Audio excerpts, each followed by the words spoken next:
పొగడగా భాషలేవి చాలవురా.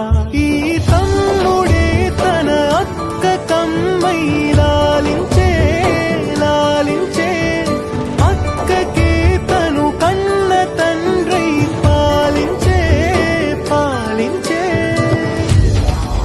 మమకారమన్నది లేనింటికి మహాలక్ష్మి ఏనాడు రానే రాదు.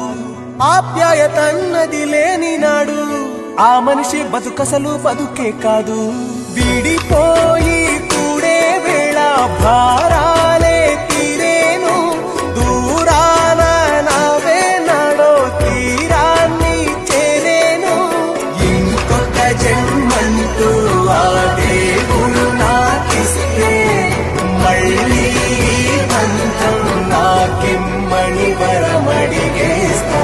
ఎవరేమి అంటున్నా ఎవరేమి చేస్తున్నా అనుబంధం